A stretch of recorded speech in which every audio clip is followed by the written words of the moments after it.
Reacher, Season 3, Episode 8, Unfinished Business.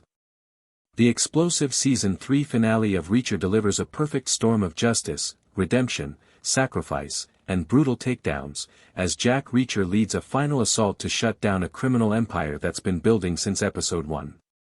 Episode 8, aptly titled Unfinished Business, sees all loose threads tied into one high-stakes showdown, where past sins are avenged, allegiances tested, and new beginnings forged. The episode picks up immediately following the revelations of Episode 7. Francis Xavier Quinn, Reacher's former military colleague turned war criminal, is confirmed to be the elusive arms dealer operating under the alias Julius McCabe. He is hiding in plain sight within the protection of Zachary Beck, the businessman whose coastal estate has been the center of illegal weapons deals. Along with the kidnapped DEA informant Teresa Daniel, Beck's son Richard is also being held at the compound, essentially used as leverage by Quinn to keep Beck compliant. Reacher, joined by DEA agents Susan Duffy and Guillermo Villanueva, as well as his trusted ally Francis Neagley, assembles a bold plan to infiltrate Beck's fortified estate. Despite the DEA's reluctance and internal corruption, the group moves forward without official sanction, risking everything for justice and the safety of the captives.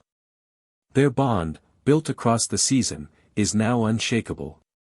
Each member knows the personal cost of this mission could be fatal. Under the cover of darkness, the team approaches the coastal estate. As they prepare to breach the perimeter, Reacher gives the final nod, a quiet moment that signals the storm is coming. What follows is one of the most intense and action-packed sequences in Reacher's history. Reacher engages in a legendary hand-to-hand battle with Paulie, Beck's towering and seemingly invincible bodyguard, portrayed by Dutch strongman Olivier Richters. Paulie has loomed as an ominous threat throughout the season, but here we see his full, monstrous power unleashed. The two clash in a brutal, no-holds-barred fight that sprawls through the compound's outer defenses. Paulie's brute strength pushes Reacher to the edge, but Reacher uses his intelligence and experience to even the odds. He manages to disarm Paulie's machine gun and tricks him into stepping into a trap rigged with explosives. As Paulie explodes in a massive fireball, Reacher walks away, bruised but standing, once again proving that brains and strategy can outmatch raw strength. Inside the mansion, the real drama unfolds. Beck, who has been manipulated and cornered by Quinn, sees no way out but one, to save his son. In a surprising act of courage and redemption, Beck stages a distraction using a toy pistol from Richard's childhood. As he confronts Quinn, Beck raises the toy gun, forcing Quinn's focus on him. It gives Richard just enough time to escape through a back hallway where Duffy intercepts him and secures his safety. Quinn, realizing the trick too late, kills Beck, who dies knowing he gave his son a chance at life beyond the criminal shadows. The final confrontation between Reacher and Quinn is nothing short of cinematic. Reacher finds Quinn near the estate's vault, packing documents and trying to flee. Their exchange is tense, laced with a shared history from their days in military intelligence. Reacher brings up the war crimes Quinn committed and the innocent lives lost because of his betrayal. Quinn, arrogant and calculating, tries to spin his past as a means to an end, suggesting Reacher should walk away and let him go in exchange for a cut of the business. But Reacher's moral compass is unwavering. He has followed Quinn across borders, through layers of deceit and violence, not for profit, but for justice. In one swift, unceremonious move, Reacher raises a shotgun and fires, killing Quinn on the spot. There's no monologue, no drawn-out struggle, just cold, hard justice, the Reacher way.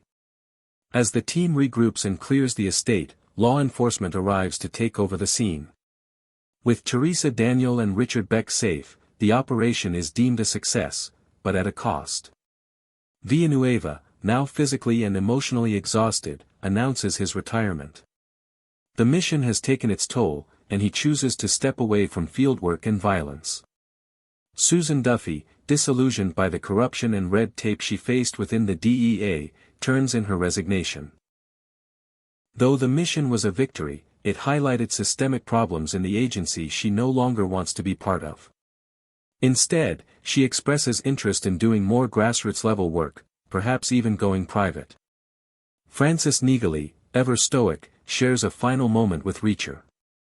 Though nothing romantic is said, the mutual respect and deep connection between them are palpable.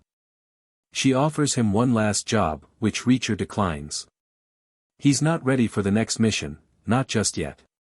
In a powerful closing sequence, Richard rides away on a Harley-Davidson, disappearing into the distance as dawn breaks. It's the same poetic image we've come to expect from his character. He shows up where needed, delivers justice, and vanishes without fanfare. But this time, it feels more weighted. The trauma of the season lingers, and his silence speaks volumes.